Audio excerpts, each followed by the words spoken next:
오늘 아침 일라디오.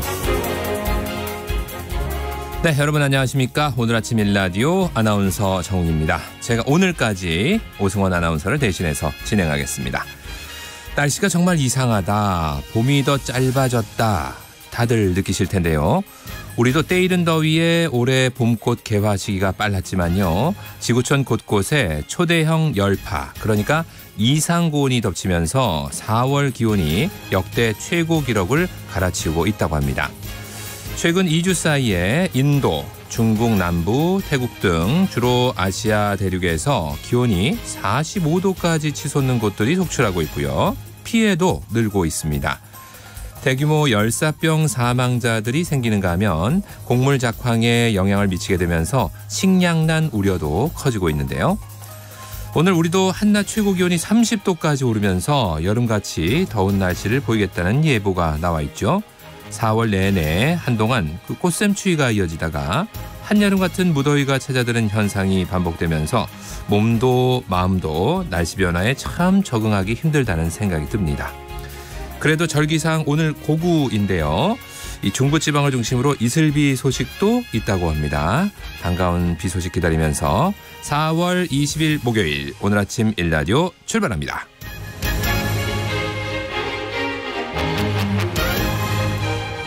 오늘 아침 일라디오 이 시간은 물론 KBS 일라디오의 모든 프로그램은 유튜브 KBS 일라디오 공식 채널이나 모바일 콩 어플리케이션을 통해서 실시간으로 함께 하실 수 있습니다. 정치, 경제, 사회, 문화 등 다양한 분야에 걸쳐 명품 콘텐츠들로 마련되어 있으니까요. KBS 일라디오 채널 구독과 좋아요, 댓글 많이 부탁드립니다. 목요일 이 시간에는 농수산 이슈 살펴보고요. 어른의 성장법 시간에는 요즘 많이 호소하는 번아웃 증후군과 스트레스 관리법에 대해 살펴보겠습니다. 또 이해와 관계 시간에는 집 앞 골목길을 오갈 때 발생하는 통행료 갈등에 대해 알아보죠. 여러분께서 문자로 참여하실 수 있는 퀴즈 드리겠습니다. 오늘이 절기상 바로 이날인데요. 곡식을 기름지게 하는 봄비가 내린다는 뜻을 갖고 있는 마지막 봄 절기인 오늘은 무엇일까요? 앞서 여는 말에서 제가 한번 말씀을 드렸었죠. 자, 추첨을 통해서 농촌진흥청에서 제공하는 웰빙 혼합 잡곡 세트를 한 분께, 향긋한 커피를 드실 수 있는 모바일 커피 쿠폰을 두 분께 드리겠습니다. 방송에 참여하실 분들은 단문 50원, 장문 100원이 드는 유료 문자 샵 9730으로 보내주시기 바랍니다. 유익한 정보와 살아있는 이야기가 있습니다. KBS 오늘 아침 일라디오. 계란은 남녀노소를 가리지 않고 즐기는 영양 가득한 식재료 중 하나입니다. 가격 부담이 없다는 것도 큰 장점이죠. 그런데 이 계란을 낳는 닭을 키우는 산란계 농가들이 앞으로 사육 면적 규정이 강화되는 것에 우려의 목소리를 내고 있습니다. 개정된 축산법에 따라 오는 2025년 9월부터 닭 한 마리당 사육 기준 면적을 현재보다 1.5배 정도 넓혀야 한다고 하는데요. 농수산 이슈, 오늘은 산란계 농가들이 사육 면적 규정이 강화되는 것에 대해 왜 반발하고 있는지, 또 어떤 문제가 동반되는지 알아보겠습니다.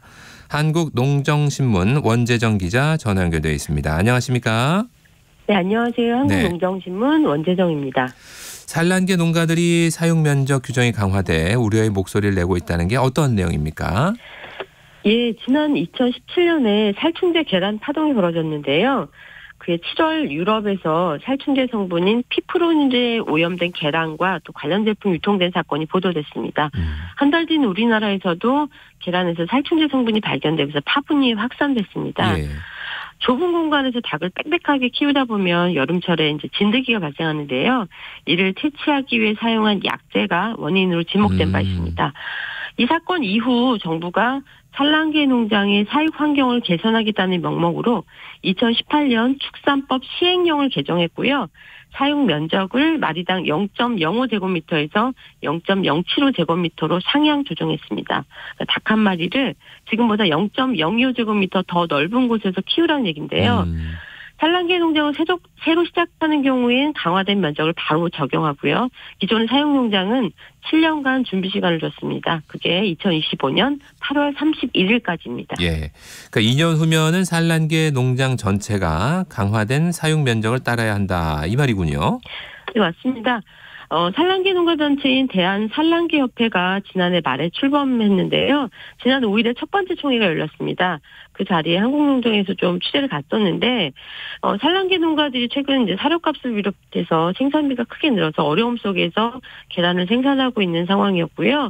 특히 이날 총회에서도 이 사육 기준 이 강화에 대한 우려가 굉장히 많이 쏟아져 나왔습니다. 2025년 9월 1일부터 개정된 축산법 시행령대로 사육 면적을 지금보다 1.5배 늘려야 하는데 사실 비용이라든가 이 환경 부담 문제 때문에 축사를 새로 거치거나 또 확장하는 게 불가능한 상황이거든요. 결국 사육 마리수를 줄이는 방법밖에 선택지가 없습니다. 닭장을 케이지라고 하는데 현재 케이지당 8마리의 산란계를 사육하는 농장 기준을 적용해보면 앞으로 5마리만 사육해야 되는 상황이 됩니다. 예, 뭐 좀 더 여유 있게 닭을 키워서 질병이나 진드기 발생을 줄이자는 게 법의 취지지만 농가 입장에서는 사육 규모를 줄여야 하는 또 문제가 따르는군요. 네, 그렇습니다. 동물복지라는 말 들어보셨을 텐데요. 이 농장에서 키우는 동물들도 좀 쾌적한 사육 환경을 제공해서 스트레스나 불필요한 고통을 최소화하자는 게 뭐 세계적인 흐름입니다. 우리나라 산란계 농장도 뭐 차츰차츰 이 동물복지형 사육 형태로 전환이 되고 있는데요. 농림축산검역본부 자료를 보면 국가인증을 획득한 동물복지 축산농장이 전국에 428개소가 있는데 네. 이 중에서 절반이 넘는 228개 농장이 산란계 농장이라고 합니다. 그런데 우리나라에서 하루에 소비하는 계란이 4,500만 개라고 합니다. 그래요? 동물복지 산란계 농장으로는 이 4,500만 개라는 하루의 계란 수요를 감당할 수가 없습니다. 사실상 계란 소비량을 지탱해온 것은 케이지 사육을 하고 있는 사육 농장들이다 이렇게 말씀드릴 수 있는데요. 네. 그 덕에 계란은 축산물 가운데 유일하게 100% 가깝게 자급하고 있습니다. 네, 농축산물 수입이 많아지고 국내 자급률은 떨어지는데 이 달걀은 그 많은 수요를 국내산으로 감당하고 있군요. 예, 동물복지를 추구하는 사육 방식은 뭐 앞으로 확대 적용해야 한다는 거 충분히 동의하는데요. 하지만 하루에 4,500만 개의 계란을 공급하기 위해서는 케이지 사육도 병행할 수밖에 없다는 말씀드리고 싶습니다. 케이지 사육을 하되 강화된 축산법 시행령에 따라서 닭 한 마리당 사육 면적을 조금 늘리면 되는 거 아니냐 이렇게 말씀하실 수도 있는데 대략 따져봐도 산란계 농장에선 최소 35% 이상 사육 마리수를 단번에 줄여야 하는 이런 상황이 돌아오는 겁니다. 그러니까 10만 수를 키우던 농가에서는 6만 수만 키워야 된다는 얘기고요. 결국 산란계 농장 입장에서는 같은 면적에서 적은 숫자의 닭을 키워야 하니까 계란 생산량은 줄어들고 반대로 실질적인 생산비 단가는 대폭 오를 수밖에 없습니다. 네. 즉 농가 소득에는 치명적인 피해가 발생하는 거죠. 그렇군요. 달걀 공급이 줄어드는 대신에 이렇게 가격이 오르면 농가 소득에 조금 도움이 되지 않을까 싶은데 어떤가요? 네, 공급이 줄면 가격이 오르는 건 맞습니다. 실제 고병원성 AI 영향을 크게 받은 지난 2021년을 보면 이 통계상 평균 계란 소비자 가격이 특란 10개 기준으로 2,317원이었는데요. 이 값은 전년 대비 29%가량 상승한 값이었고 또 소비자들은 이보다 더 비싼 값에 이제 계란을 구입했습니다. 그의 연간 생산량은 전년 대비 불과 5% 감소한 수준이었는데 이런 파동이 벌어진 거죠. 동물복지의 가치를 중시해서 산란계 사육 규모를 줄이면 35%가량 생산이 당장 줄어든다는 가정을 할 수 있는데 이 경우에 과연 가격이 얼마나 유동칠지 상상하기 어렵고요. 예. 또 정부는 물가 안정 명목으로 올해 초처럼 스페인이라든가 세계 곳곳에서 계란 수입을 강행할 텐데 결국 4,500만 개를 100% 자급하던 이 계란 생산 기반이 온전히 유지되는 것은 불가능할 수 있습니다. 그렇겠네요. 마트에서 30개들이 계란 한 판에 소비자 가격이 뭐 좀 차이가 있긴 하지만 계란 한 판에 7,000원이 소비자들이 구입할 수 있는 심리적인 마지노선이라고 합니다. 이보다 비싸면 계란 사용이 급감하거나 또 빵이나 식품을 낼 수 있는 계란은 지금보다 훨씬 많은 양이 수입산 액란으로 대체될 거란 전망도 나오고 있습니다. 예. 물론 뭐 동물 복지도 좋지만 현실적인 문제도 고려한 정책이 좀 마련돼야 한다는 그런 얘기네요. 예, 뭐 유럽의 사례에서 교훈을 좀 찾아볼 수 있는데요. 네. 유럽연합 식품안전청은 지난 2월에 육개와 산란개의 케이지 사육을 금지하고 횃대와 산란장을 보유한 사육 공간을 대체할 것을 권고했다고 합니다. 올 하반기면 EU 집행위원회에 이 권고안이 제안될 건데 케이지 사육 전면 금지 조치에 따라서 농장별로 같은 면적에서 최대 70%의 사육 마리수가 줄어들 수 있다고 합니다. 문제는 높은 기준을 적용하지 않는 제3국의 뭐 가격 경쟁력 맞출 수가 없고요. 네. 실제 브라질, 태국, 우크라이나 등의 수입이 증가하고 있다고 합니다. 동물 복지를 실천하다가 다른 나라의 동물복지가 아닌 제품을 수입하는 이런 모순이 생기고 있을 뿐만 아니라 중소규모의 생산자들은 결국 폐업의 길로 내몰리고 있습니다. 그리고 또 소비자값 역시 크게 인상될 우려가 있다는 이런 반대 여론이 굉장히 거센 상황입니다. 사육 면적을 규제하는 정책만 강화된다면 이런 모순은 우리나라 계란 생산과 소비 시장에도 똑같이 발생할 수 있습니다. 사육 면적 강화 정책을 좀 전면 재검토하거나 최소한 사육 규모가 줄어들면서 필연적으로 뒤따르는 이 산란계 농가의 소득 피해의 보완 정책을 제시해줬으면 좋겠고요. 소비자 가격의 안정화 정책을 반드시 함께 제시해야지 값싸고 영양 많은 계란의 이 자급 기반은 지금처럼 100% 유지할 수 있습니다. 네. 농수산 이슈 시간, 오늘은 산란계 농가들이 사육 면적 강화에 대해 왜 반발하는지 살펴봤습니다. 한국농정신문 원재정 기자의 도움 말씀이었습니다. 고맙습니다. 네, 고맙습니다.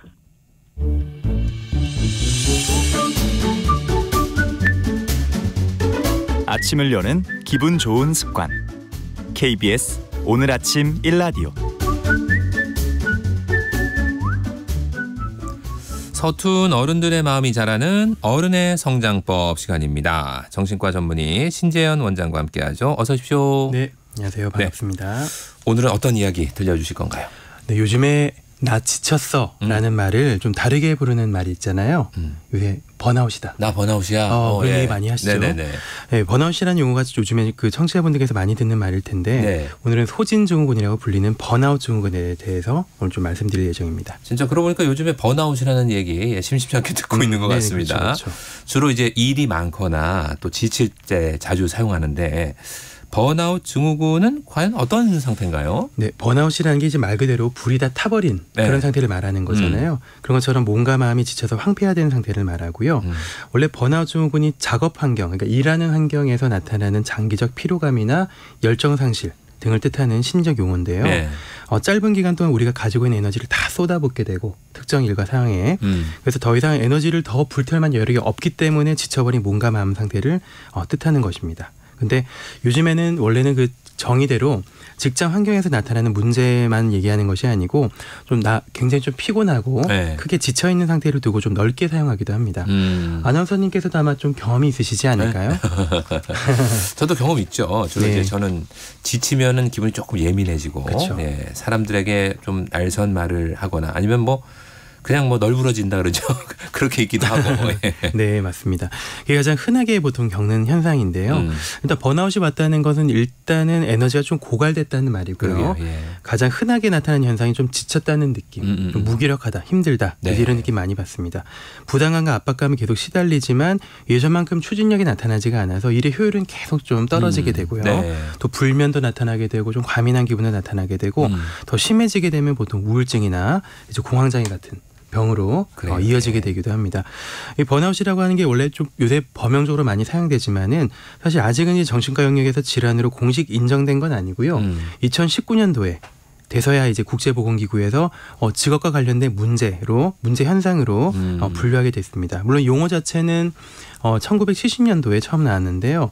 이 용어가 허버트 프로이덴버거라는 사람이 처음에 약물 중독 클리닉에 직원들을 관찰하면서 처음에 이제 사용했는데요. 당신의 클리닉에는 환자는 되게 많은데 굉장히 많은데 그에 비해서 이제 일하는 직원들이 해야 될 일은 너무 많아서 일하는 시간 넘겨가면서 과로하고 지쳐버렸고 또 에너지가 없는 그런 상태였다고 합니다. 그래서 이제 그걸 보고 처음으로 이제 번아웃이라는 용어를 사용하기 시작했고요. 요즘 진료실에 이런 분들이 종종 찾아오실 것 같은데 기억나는 환자분 있으신지요? 너무 많죠. 네. 지역 특성상 이제 젊은 직장인분들이 많은 동네라서 오신 분들은 꽤 많은 분들이 이제 지금 겪고 있는 일이나 고민으로 인해서 번아웃이 돼서 병원에 찾아오신 분들이 꽤 많고요. 원인이 되게 다양한데 대개는 이제 직장일에 대한 압박감이 가장 흔한 것 같고요. 그다음에 인간관계나 고민으로 인한 심적인 압박감도 또 흔한 원인이 되는 것 같습니다. 다만 요즘에는 이제 예전보다 좀 소진돼서 찾아오는 분들의 그 경우가 상당히 좀 많아진 것 같고요. 아마 예전보다 해야 될 일이나 책임져야 되는 것들이 더 많아지기 때문에 좀 그런 게 아닌가 합니다. 거기다 뭐 코로나 사태라든지 아니면 그렇죠. 경제 상황이 좀 어렵잖아요. 네, 이제 그런 것들 때문에 우리가 지쳐 있는 원인도 있을 것 같고요. 또 요즘에는 제가 많이 겪는 건데요. 그 중년의 위기라고 하죠. 중년이. 네, 나이가 좀 있으신 분 한 40대 50대 분들이 묵묵하게 일 열심히 잘 해오다가 자기도 모르게 번아웃과 우울증에 빠져서 오신 분들이 생각보다 많거든요. 젊은 분들이야 뭐 20대 30대 분들이야 자기 표현 잘 하시는 분들이고 내가 어떤 상태인지가 조금 고민이 되면 와서 빨리빨리 쉽게 와서 좀 물어보기도 하고 얘기 나누면서 좀 치료 방법을 좀 찾아가는 경우도 많은데 중년이 좀 되신 분들은 아직 이런 게 좀 있어요. 힘든 거는 참는 게 미덕이다. 또 이제 정신과를 찾아오신 게 좀 어렵죠. 어렵기 때문에 뭐 상담하거나 뭐 정신과 와서 자기 고민 토로하는 것이 좀 힘드신 분들이 많아서 그래서 번아웃 신호가 찾아와도 막 참고 또 참다가 증상이 나타나게 되면 심해져서 겨우겨우 병원 찾아오시고 그런 분들이 좀 있더라고요. 번아웃과 우울증이 언뜻 생각하면 큰 차이는 없는 것 같은데 혹시 번아웃과 우울증은 어떤 연관이 있을까요? 사실 번아웃 증후군하고 우울증을 살펴보면 겹치는 부분이 상당히 많거든요. 이제 면면을 살펴보면 무기력하고 에너지가 없고 또 직업적 영역에서 집중력이 떨어져서 실수를 자꾸 하거나 과민해지고 잠을 못 자고 이런 거 보면 이제 사실 번아웃과 우울증이 크게 차이가 나는 것 같지는 않은데요. 굳이 구분하자면은 이 번아웃이라고 하는 거는 환경적 요인으로 인한 특정 상태라고 볼 수가 있고요. 우울증이라고 하는 병은 생활에 제약이 있을 정도라서 치료가 필요한 질환이라고 볼 수가 있겠습니다. 그래서 뭐 따로 구분하는 것보다는요. 번아웃이 되어가는 과정이 지속되게 되면 우울증으로 이어진 일종의 스펙트럼으로 이제 보는 게 맞을 것 같습니다. 그렇다면은 내가 번아웃이 왔다는 신호를 어떻게 알아차릴 수 있을까요? 네, 뭐 크게 한 3가지 정도의 신호가 있을 건데요. 첫 번째는 이제 지쳤다. 소진됐다. 이제 이런 느낌입니다. 보통 하루 일이 좀 많고 바쁘면은 집에 가서 일찍 쉬고 휴식 취하잖아요. 그러고 나면 이제 소진된 상태는 그렇게 쉬려고 해도 충전이 잘 안 되죠. 고장난 배터리처럼 밑 빠진 독에 물 붓는 것 같은 이제 그런 느낌을 받게 되고요.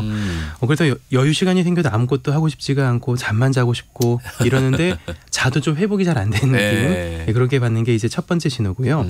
두 번째 신호로는 직업에 대한 좀 냉소적인 반응이 나타납니다. 요즘 말로 왜 현타가 온다고. 현타. 얘기를 많이 하잖아요.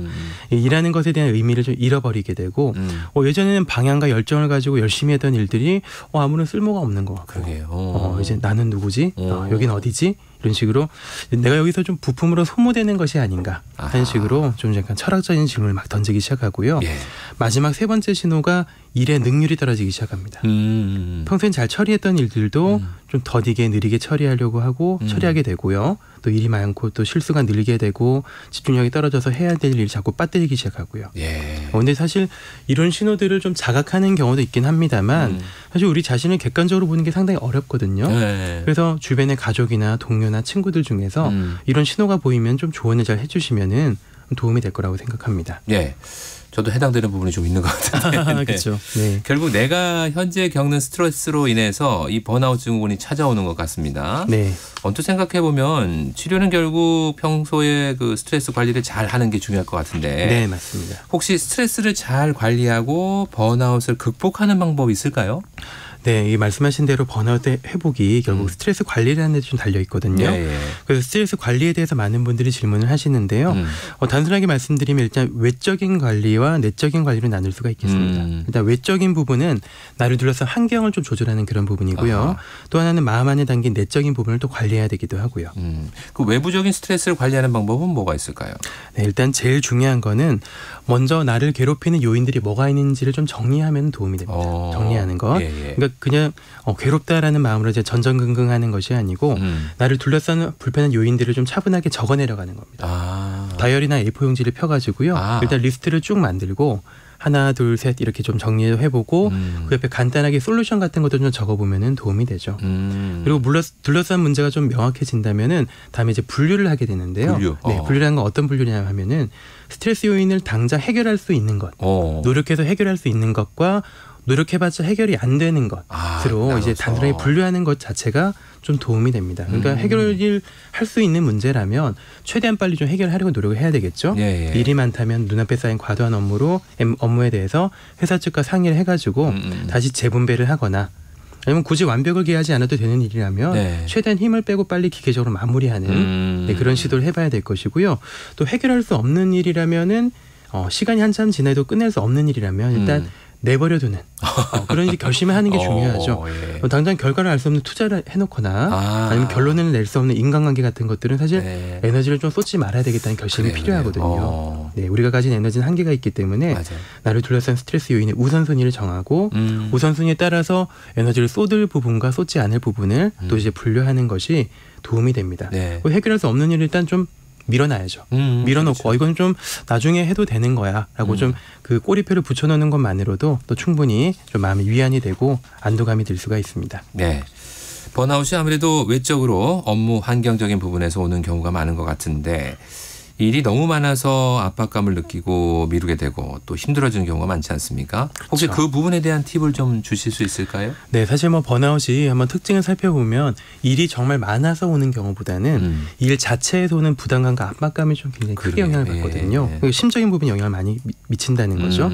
그래서 지금 당장 해야 될 일이 좀 굉장히 큰 덩어리라고 느끼게 되면 번아웃이 금방 와요. 네. 그래서 큰 덩어리를 한꺼번에 처리하려고 하는 것보다는 좀 잘게 쪼개서 하는 것이 도움이 됩니다. 책 한 권이 한 100페이지라고 한다면 이걸 한꺼번에 보면 좀 굉장히 좀 큰 부담이잖아요. 그렇죠. 그렇죠? 네. 그러니까 매일 한 10페이지 정도씩만 집중할 수 있으면 시간 지나면은 자연스럽게도 일이 좀 마무리가 되는 부분이고요. 그렇죠. 예. 그래서 작은 조각은 부담스럽지가 않은데 또 큰 조각은 좀 부담이 되거든요. 그래서 조금씩 하나씩 해치워가면서 성취감을 쌓아가는 것이 도움이 됩니다. 네. 예를 들면 엄두가 좀 나지 않는 일이 지금 눈앞에 쌓여 있다 한다면 그 한꺼번에 크게 처리하려고 하는 것보다는요. 일단 오늘 몇 시에 카페로 가서 오늘 일단 앉아서 뭔가 시작을 해보자라는 식으로 결심하는 것부터 시작을 하는 거죠. 참 좋은 조언이네요. 네네. 근데 외부 환경적인 요소에 대한 관리뿐만 아니라 우리 마음에서 일어나는 스트레스도 많은 것 같은데 마음에서 차오르는 어떤 내적인 스트레스 요거는 어떻게 관리해야 될까요?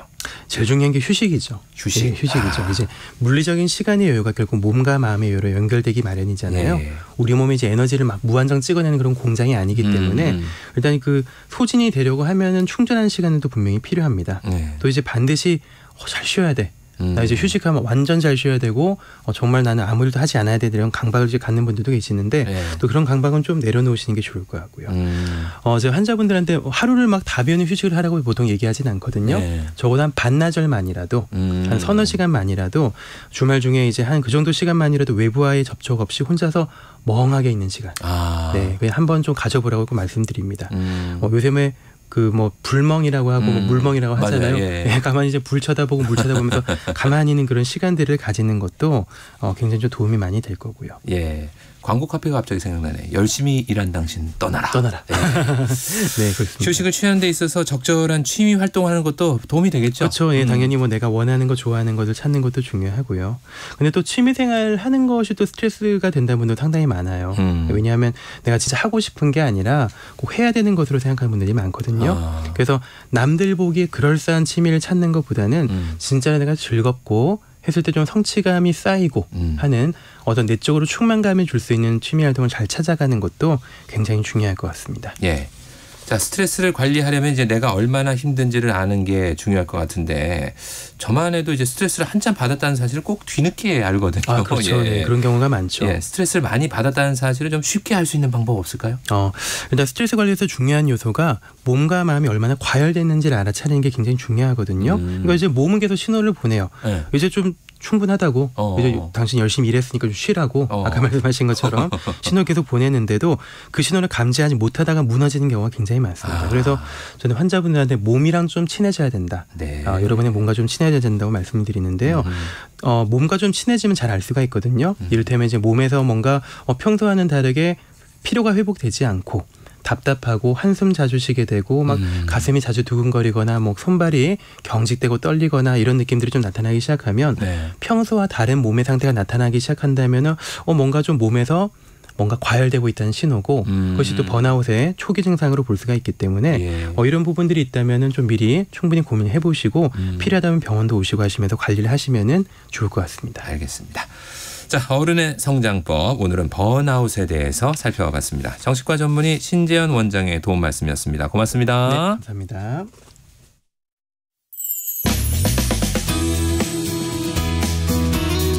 활기찬 하루를 여는 오늘 아침 일라디오 건강한 아침 습관. 안녕하세요. 오늘 아침 힐링타임. 저는 양필라 양정원입니다. 오늘은 목 통증에 특히 좋은 척추 윗부분, 경추, 흉추 스트레칭을 함께 해보실까요? 머리 무게를 이용한 간단한 동작입니다. 먼저 의자에 바르게 앉은 상태에서 머리를 앞쪽 아래로 떨어뜨려 주세요. 이 상태에서 호흡을 천천히 내쉽니다. 하나, 둘, 셋, 넷, 다섯. 이제 머리를 앞쪽 아래로 점점 더 떨어뜨리면서 척추 윗부분을 둥글게 만들어주세요. 이때 배꼽 뒤쪽인 허리가 둥글게 말리지 않도록 주의해주세요. 호흡 바깥쪽으로 내쉬어볼게요. 하나, 둘, 셋, 넷, 다섯. 이제 천천히 흉추와 머리를 들어 올리며 시작 자세로 돌아옵니다. 가능하시면 5회씩 반복해주세요. 오늘도 여러분의 건강한 하루를 응원합니다.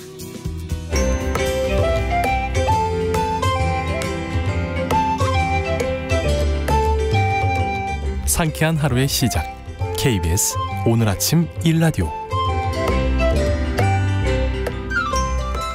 다양한 갈등과 손실을 발생시킬 수 있는 이해관계와 법률 문제에 대해서 살펴보는 시간입니다. 이해관계 시간. 법률사무소 세로의 박예준 변호사와 함께하죠. 어서 오십시오. 네, 안녕하십니까. 네. 오늘은 어떤 사람들 사이의 이해관계에 대한 내용일까요? 네, 오늘은 이제 내 집 앞에 있는 골목길에 대해서 그 땅의 소유자라고 해서 통행하는 사람에게 통행료를 내달라라고 한 경우에 있습니다. 그래서 이제 내 땅이니까 통행료를 달라라고 하는 거고 저 집주인이 그 땅을 한 40년 이상 골목으로 사용했던 사람들 입장에서는 그렇죠. 무슨 소리냐 갑자기 통행료 왜 달라고 하느냐 이렇게 싸움이 나는 사건이 되겠습니다.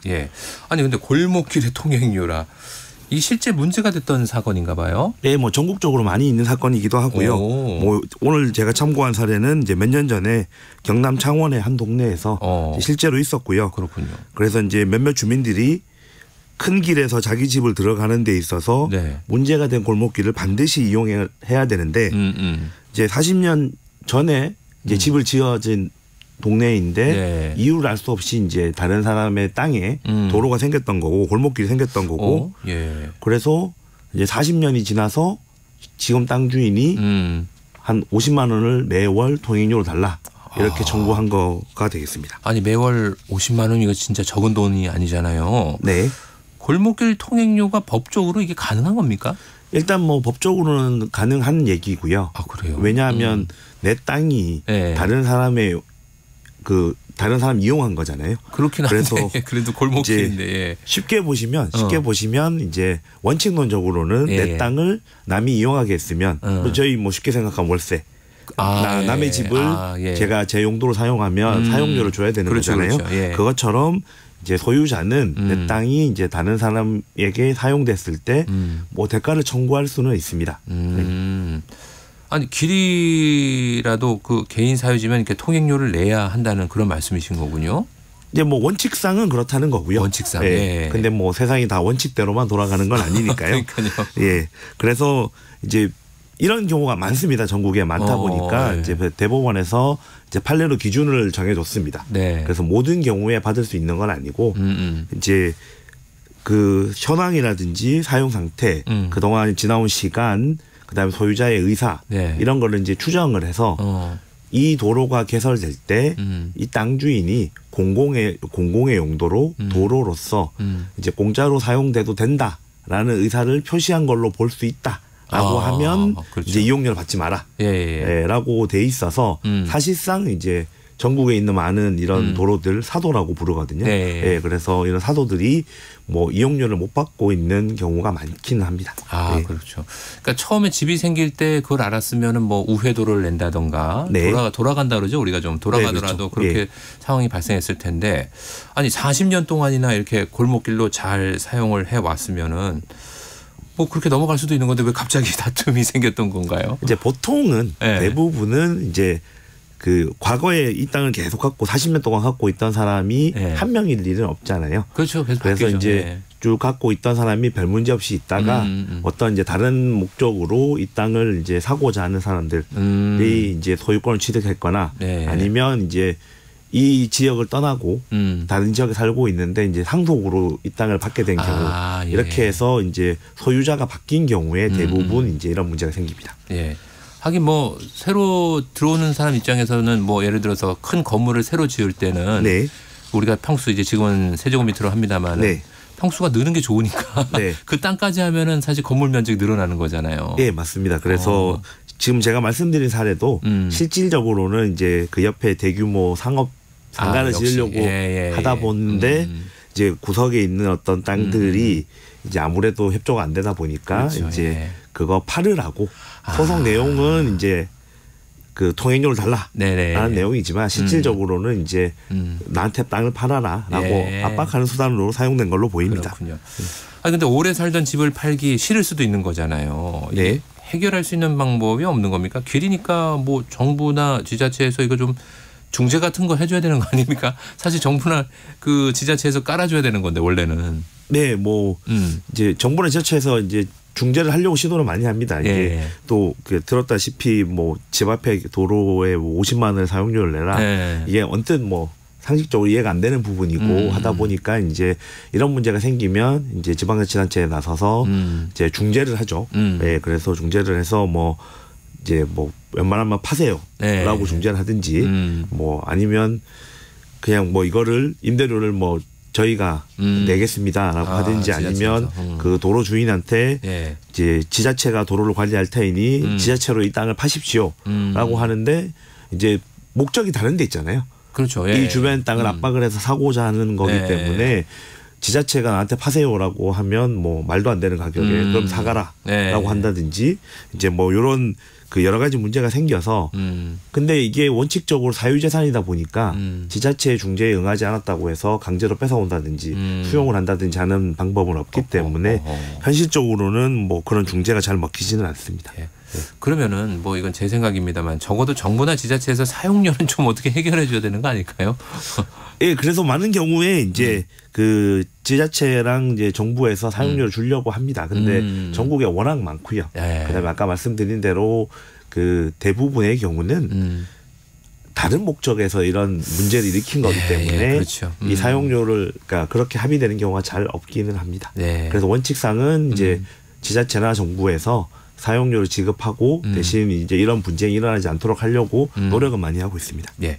그러고 보니까 얼마 전에 그 뉴스에도 나왔었는데 이 비슷한 사례인데 그 통행료 요구하면서 길을 아예 그냥 앞뒤로 큰 그 뭐라 그러죠? 가건물 같은 걸 넣고 막아버렸잖아요. 그런 경우는 어떻게 되나요?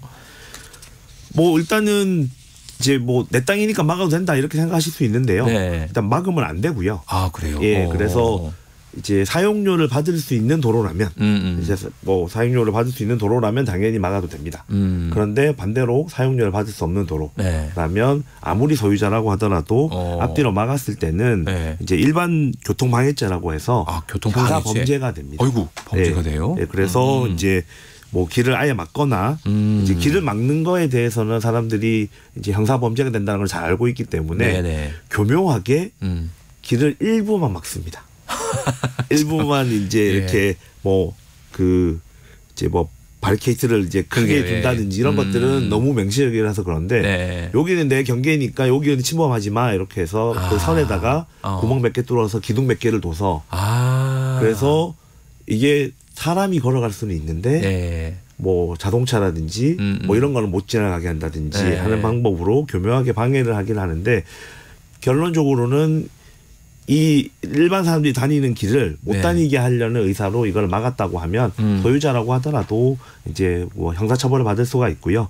그다음에 이 도로로만 들어가야지만 저 땅에 갈 수 있다라고 하면 막더라도 민법상으로도 이제 주의토지 통행권이라 그래서 그 이 땅에 들어갈 수 있도록 길을 결국은 열어줘야 되는 상황이라서 그 이제 요걸 막는 거는 이제 뭐 보통은 진짜 막는다는 보다는 이제 또 괴롭히는 방법이 되는 거죠.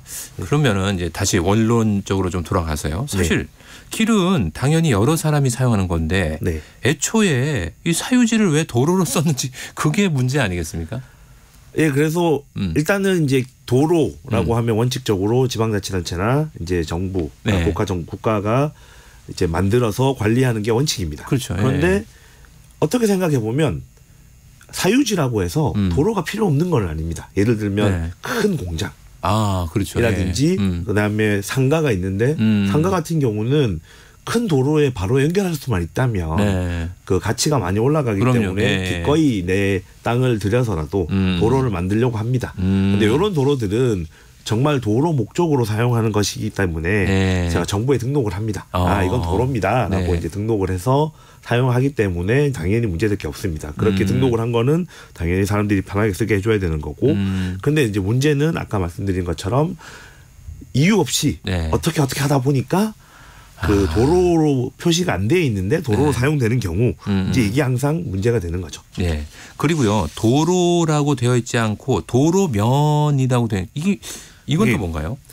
그러니까 뭐 이제 도로면이라는 뭐 단어라기보다는 이제 도로라고 지목에 표시가 안 돼 있는데 그러니까 도로로 지금 사용하고 있는 경우를 말씀드리는 건데 이게 뭐 이제 일상 용어로 뭐 사실상의 도로, 현황 도로, 비법정 도로 뭐 이런 여러 가지 표현이 사용되고 있는데 이제 결국은 지도에 도로라고 표시 안 돼 있는데 그러니까 실제는 도로인 겁니다. 그거를 이제 많이 하는데 이제 시골이라든지 오래된 동네 도심안에서도 구도심 같은 경우에는 1970년대 이제 새마을 운동하면서 마을길을 넓히자 이렇게 하면서 좋은 게 좋은 거다라고 해서 이제 사유지들이 침해된 경우들이 많습니다. 침해되다. 그렇군요.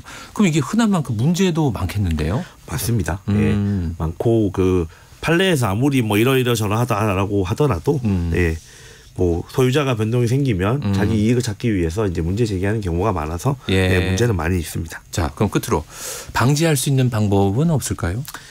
기존에 있는 거는 현실적으로 뭐 방지할 수 있는 방법이 없다고 봐야 되고요. 뭐 자기 재산권 행사한다고 하는데 특별한 방법이 없는 거고요. 이제 미래로 봤을 때는 내 땅을 좋은 뜻으로 도로로 사용하게 하고 싶더라도 이제 가능하면 뭐 등록을 하신다든지 아니면 이제 나중을 생각해서 조금 참아주는 이제 그런 게 좀 필요하다고 보입니다. 알겠습니다.